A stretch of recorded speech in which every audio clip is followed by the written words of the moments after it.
दा बयनिख्रुइ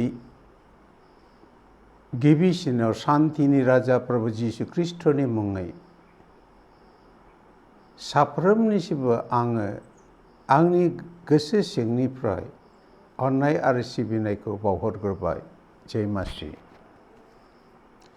आङो दिनैहाय जिसुनि खननैनि सेकेन्ड कामिंनि बिसयखौ फंनैसो बुंनो थाखाय आङो आखायाव लादों। खननैनि जे फैफिनगोन बे बेलायावखौ लानानैहाय मानसिफ्रा गोबांखौनो साननो हागौ। सोरबा फैथारमारगोन ने होननायबो साननानै लानो हागौ।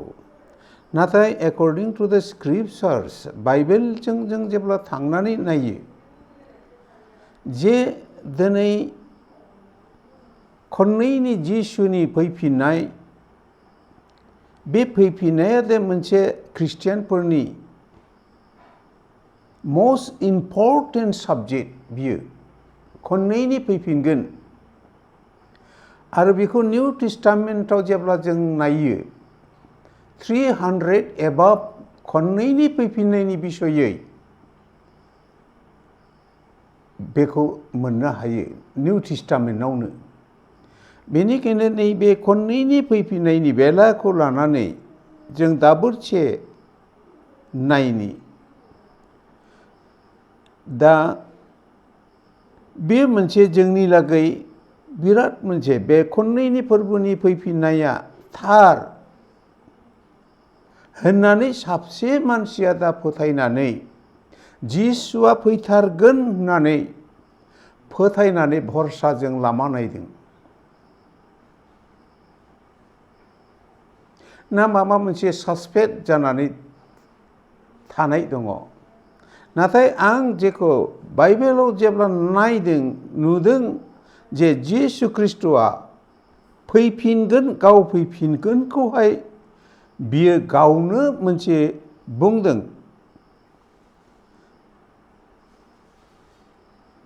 जन 14:2-3 नायोब्ला बियो बेवहाय मोनसे बाथ्रा बुंदों, आं नोंसिनि लागै जायगा थाम-थिम खालामनो थांनोसै आरो जायगाखौ आं बानायखांब्ला नोंखौ लांनो फैगोन।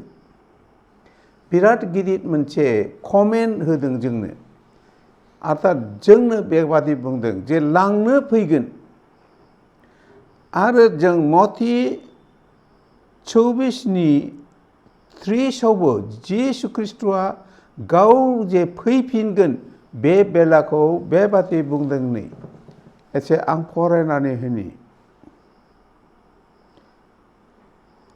अब्लानो मानसिनि बिसा हौवानि हांखोआ नख्राङाव नुजागोन आरो पृथिबिनि फोलेरमानिफ्रा गाबख्रावगोन।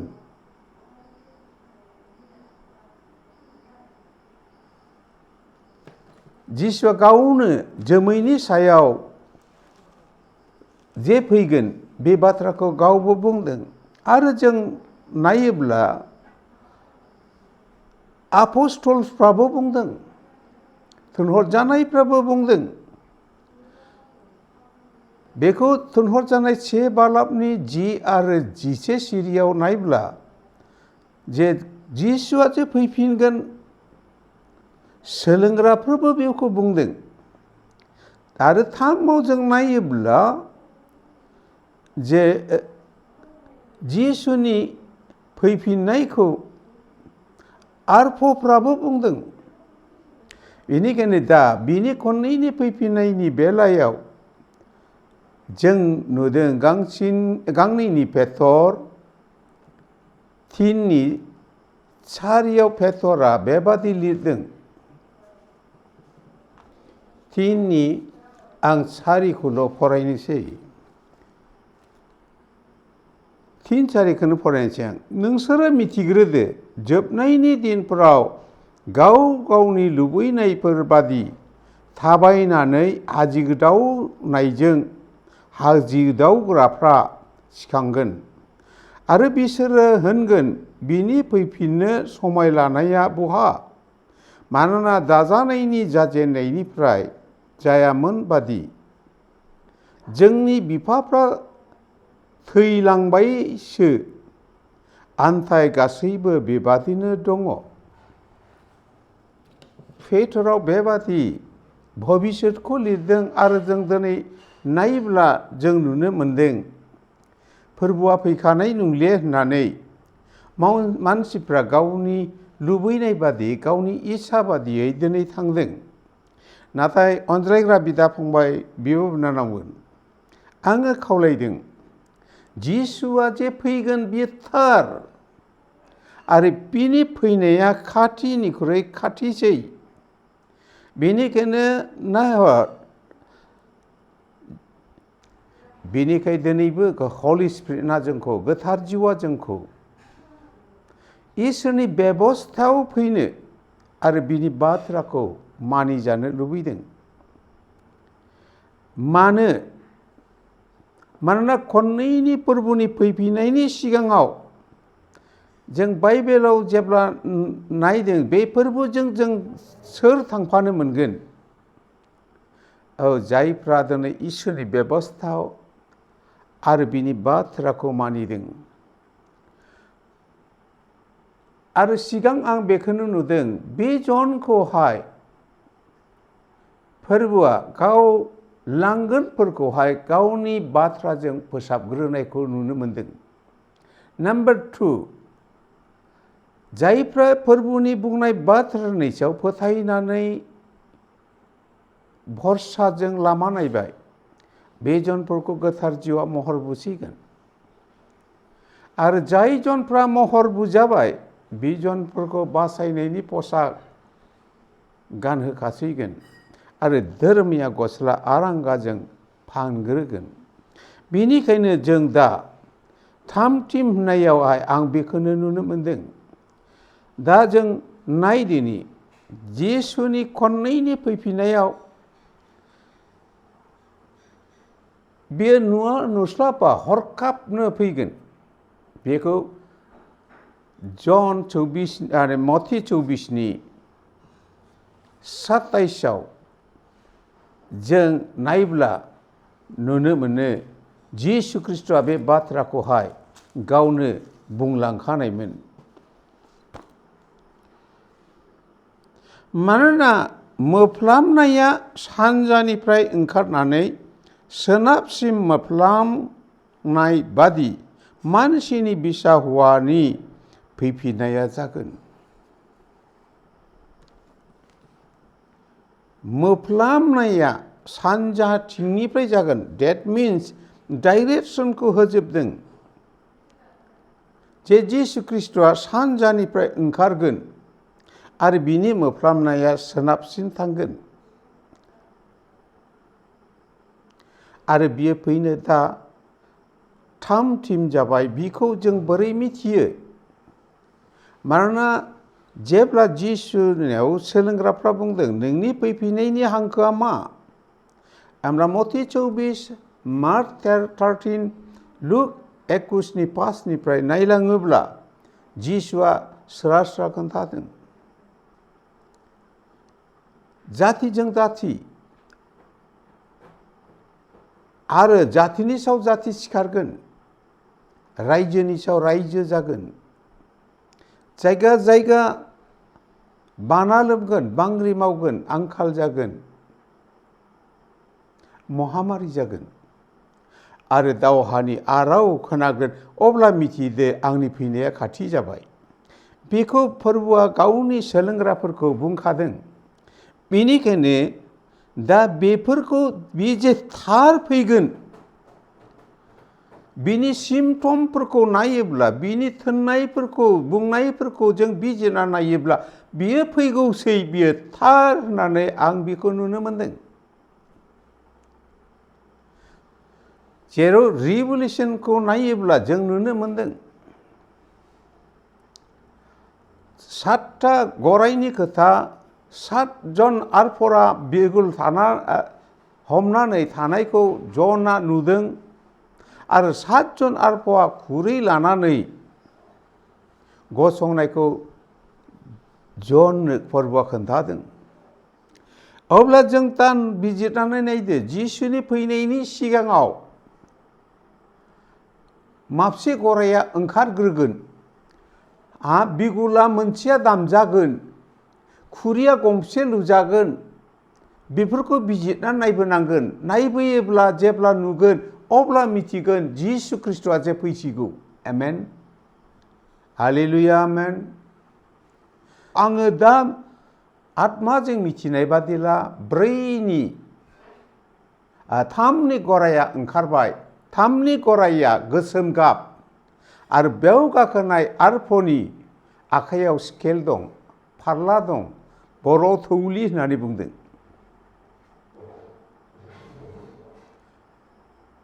बेयो सुनाय अजन।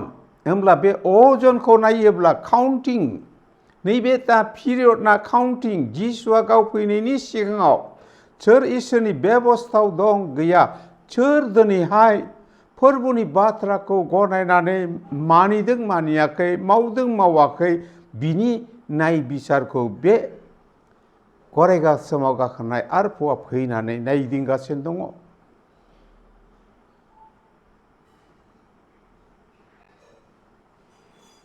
आरो जों रिभेलेशन चैप्टार 8 आव नायोब्ला बिगुल लानानै गसंनाय आरफफोर।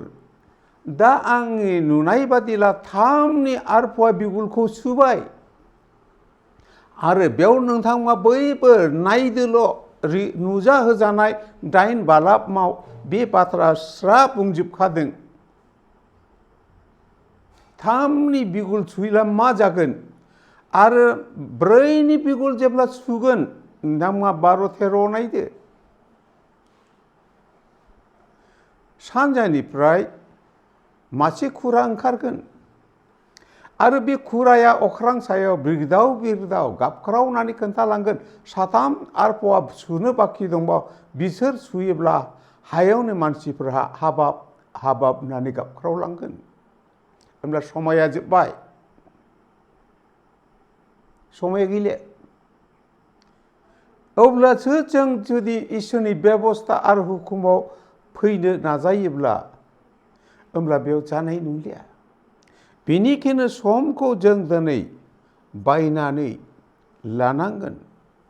आरो दा नाय, जों आरोबाव नायोब्ला रिभेलेशन चैप्टार 16 आव जों थांलायदिनि। दा बेवहाय 7था खुरैनि खोथा बुंदों।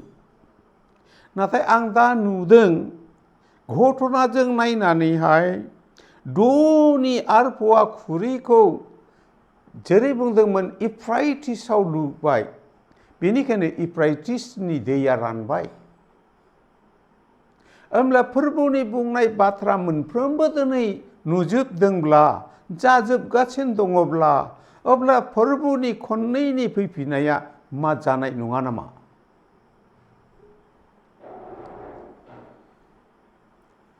जों बे बिसयखौ एसे बिजिरनानै नायदो। अनज्लायग्रा ख्रिस्ट' बिदा फंबाय, बिब' बिनानावमोन, बिजिरनानै नायदो। अब्ला समा बेसेबां दंबावो आंनि लागैलाय? आं माब्ला दिनै इसोरनि बेबस्था बिनि हुकुमाव फैबावगोन? जेखौ मावनानै आं दिनैहाय इसोरजों अनजानायखौ जेन मोननो हायो। बे दा बेलायाव 10था हुकुमनि बेलायाव साननो हागौ नोंथांमोना 10था हुकुमखौ मावनाया गोब्राब होननानै इसोरा मिथिखागौ। बेनिखायनो इसोरनि बिसा हौवा प्रभु जिसु ख्रिस्ट'आ फैनानै 10थाखौ मोनसेयावनो दोनफैबाय। अननायाव जन 13नि 34 बुंदों, आं नोंसोरखौ अनामोन बादि नोंसोर गावजों गाव अनज्लायदो। आं मोनसे गोदान रादाय नोंसोरनो होबाय, मोनसे हुकुम होबाय, आं नोंसोरखौ अनामोन बादि नोंसोर गावजों गाव अनज्लायदो। अब्ला दिनै फोरबोजों लोगोसे थांनो नाजादोंब्ला बे अननायखौहाय जोङो दिनै मावनो नांगौ। आरो जों रमनि फेर'नि आदाव नायोब्ला बेवहाय होदों अननायखौ नागारनानै रावनोबो जेबो होफिननो दाथाथों। अननाया आयेनखौ जाफुंहोबाय। गालातियान 5:14 नैबेबादि बुंदों मानोना आयेन मानिया बे मोनसे हुकुमावनो जाफुंबाय, नोङो गावनि फारापुरसिखौ गावखौ बादि अन। अब्लाना हरदो मोनसेयावनो फोरबो दोनफैबाय अननायाव। अब्ला जिसुआ जे फैसिगौ आं दिनै थामथिम होननानै बुंदों, नाथाय आं फोरबोनि बेबस्थायाव फैनानै बिनि थिननाय हुकुमखौ मानियाब्ला, अब्ला इफिसियान गिर्जाखौ जेरै फोरबोआ बुंदोंमोन नुजाहोजानाय 2 बालाबनि जों 4 आरो 5 सिरिखौ फरायनो नाहरदो। जोंनि मावनो गोनां खामानिया सिगां खामानिया मा बे बेलाखौहाय जिसु ख्रिस्ट'आ बेयाव जोंनो फोरमायदों।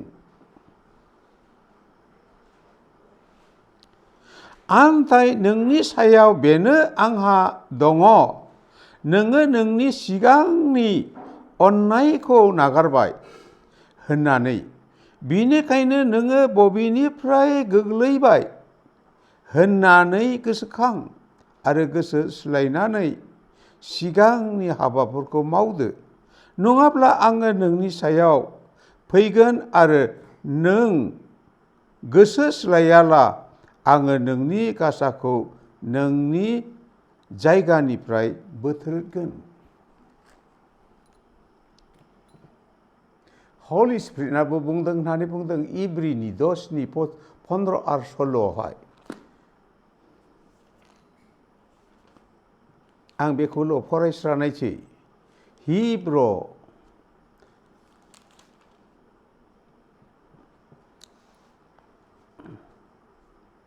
10:15 आरो 16। गोथार जिउआबो जोंनो साखि होयो। सिगां बियो होनो, बि फैगोन दिनफोराव आं बिसोरजों खागोन रदाया बेनो। फोरबोआ बुङो आं आंनि आयेनफोरखौ बिसोरनि गोसोफ्राव दोनगोन आरो आङो बिफोरखौ बिसोरनि मेलेमाव लिरगोन। हलि स्पिरिटआबो बुंखादों। आरो आदिनिफ्राय लानानै रिभलिउसनसिम जों नायोब्ला जिसु ख्रिस्ट'नि बुंनाय बाथ्राखौ नायोब्ला जों इसोरनि बेबस्था बिनि बोसोनखौ मानिनांगौसै, जायनि थाखाय जिसुआ थैनायसिम बिफानि हुकुमखौ मानिदों, जोंनो फोरोंदों। बेबादि जोंबो मानियोब्ला जों सासेबो दिनैहाय गालांजानाय नङा। फोरबोआ नोंथांमोननि सायाव बोर होथोंसै। आमेन।